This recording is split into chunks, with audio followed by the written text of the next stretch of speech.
Lighting the Flake.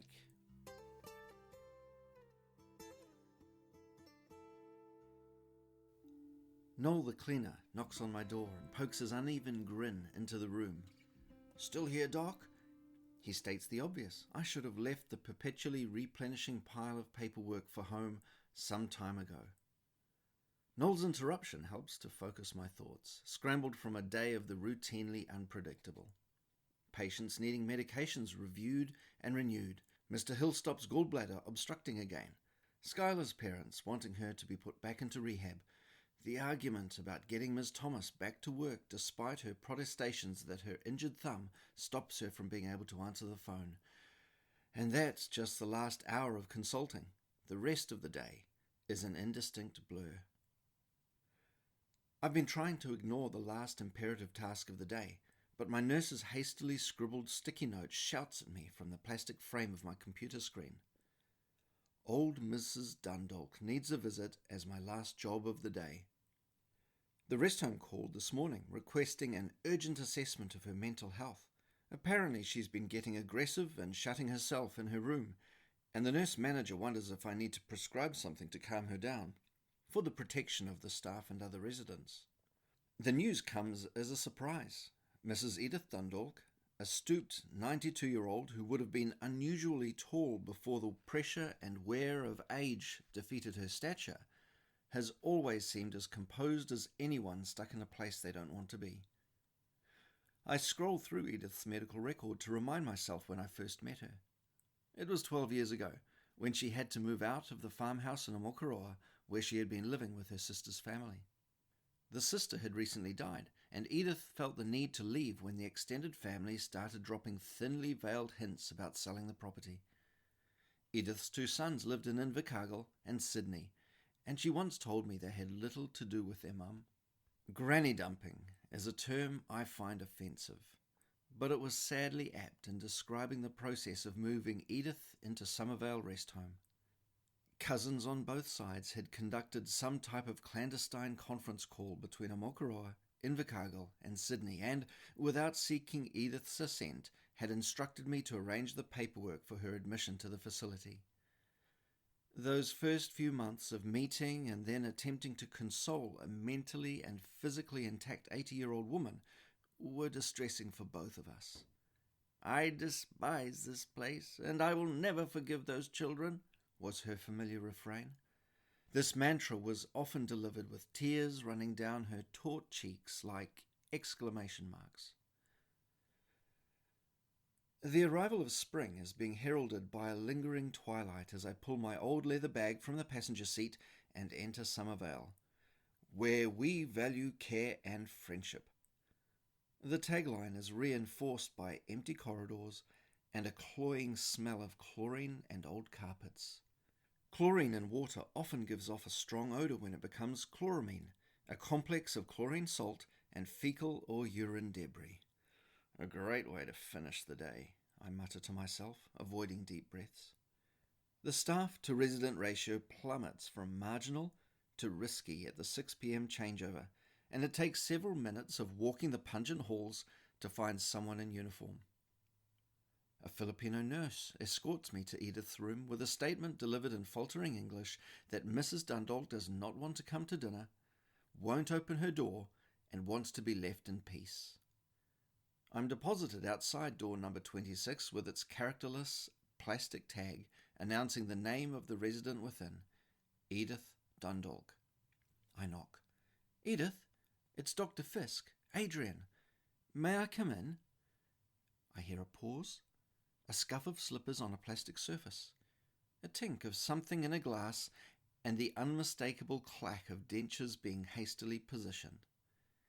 "Adrian, is that really you?" She opens the door, and in the same movement struggles to stand against her full height, losing the battle with her arthritis. "What are you doing visiting an old woman when you should be home with someone more beautiful?" Her cheeky smile turns away from me as she returns to her worn but welcoming armchair. She indicates the commode by the bed. "You can choose to sit on the chair with the hole, or on the bed. I don't get to entertain much here," she says resignedly. I look around her small room as I take my place on the end of the bed. The walls are painted in fading institutional grey and are bare apart from the mirror and scars from previous residents' attempts to preserve memories with nails and pins. There is a ranch slider that overlooks an enclosed garden.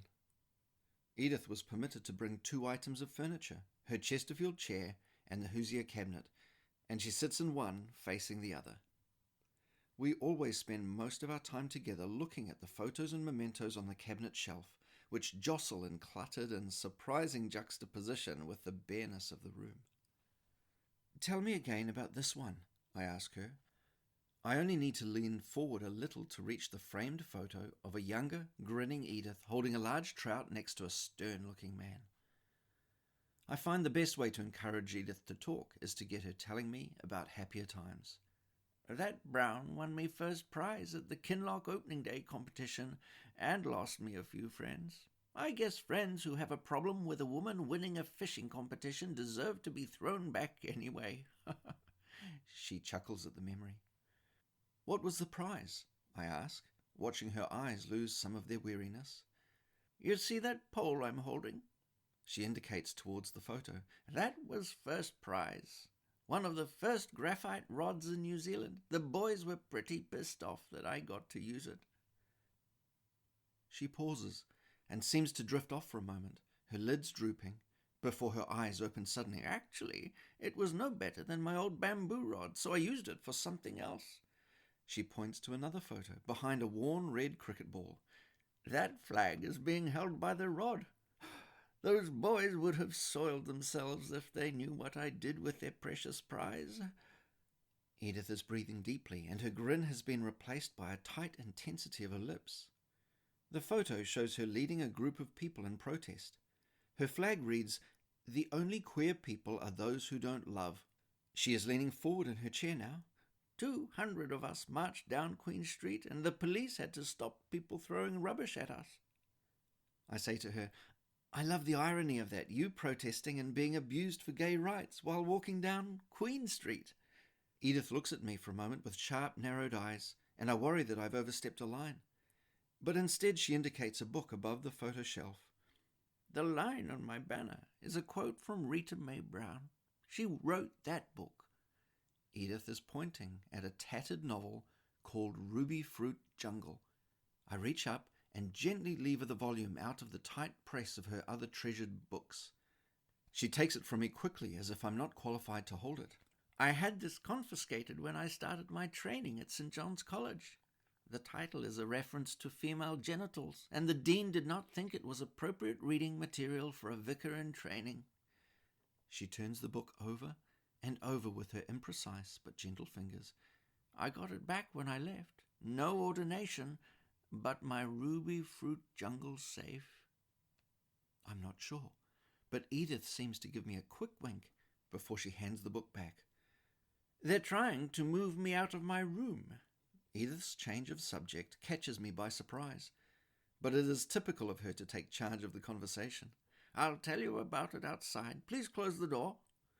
I have never been into the garden before, and so with curious haste I shut the door to the hall and follow Edith through the narrow sliding door. She pulls a carved wooden box from under the wrought iron bench wedged into the corner of an alcove and sits down. "Sit here with me, Adrian," she instructs, tapping the seat beside her. In the fading twilight, I see the surprising garden area is a 2-meter square area of river stones almost completely enclosed by an overgrown camellia hedge, hidden from all views apart from Edith's room. "Mine is the only room here that has a garden as private as this," she continues once I have wedged myself in beside her. "I didn't live my life to be forced at the end of it to sit and eat with people I don't know or like. I prefer my own company and my own space." She pauses to lean into me confidentially. "And they will have to move me out in a coffin. I might despise this place and never forgive my sons for putting me here, but here I am, and here I'll stay," she states with whispered finality. The box is cradled on her lap as she stares into a particularly overgrown part of the hedge at something I sense is well beyond it. I give her a few moments to herself. After all, this is her secret space, and I feel like a bit of an intruder. Until my curiosity gets the better of me. "Edith, what's in the box?" She responds. "Oh, it's why I need this garden." With that teaser, she unlatches the metal clasp and lifts the lid with a soft moan of the hinges. The interior of the box is lined with stained red velvet and contains 2 tobacco pipes, a leather pouch, a lighter, and a pipe cleaner. One of the pipes appears more worn than the other, with bite marks on the straight stem and burn marks around the bowl. "I come out here to smoke and think. Somerville does not allow smoking, so my hidden garden is the only place I can get away with it," Edith says as she lifts out the less worn pipe and hands it to me. "I don't often get to share the moment." I respond, holding my hands up in defense. "Oh, I don't smoke, Edith, but feel free to yourself."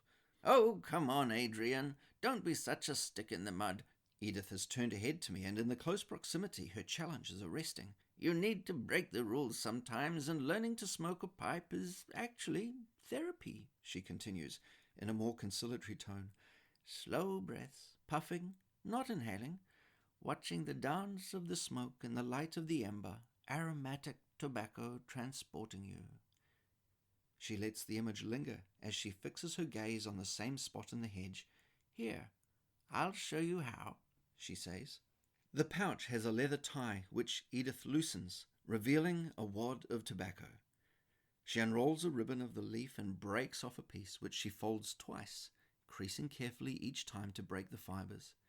She hands it to me with an expectant smile. "Here, smell this flake."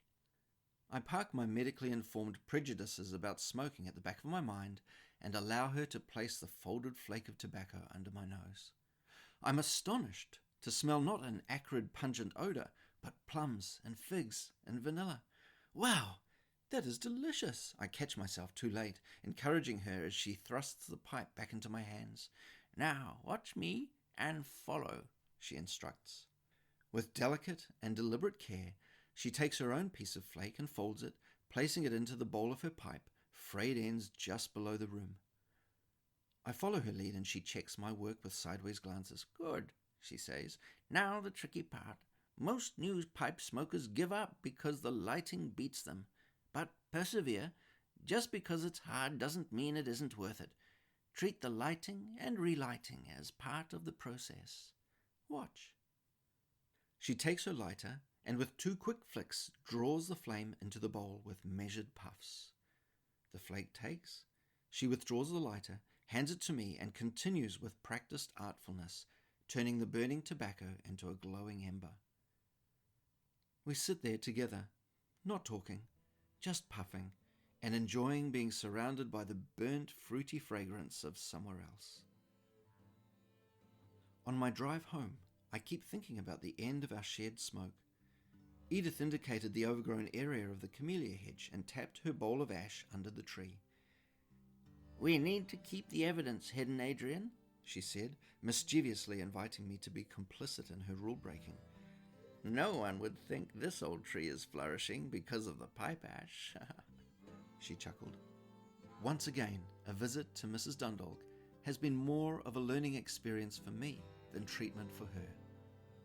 My gratitude will be in the form of a report recommending that she is allowed to stay in her room as much as she likes for mental health reasons, and perhaps a weekly visit by me for the same purpose, and to share her secret.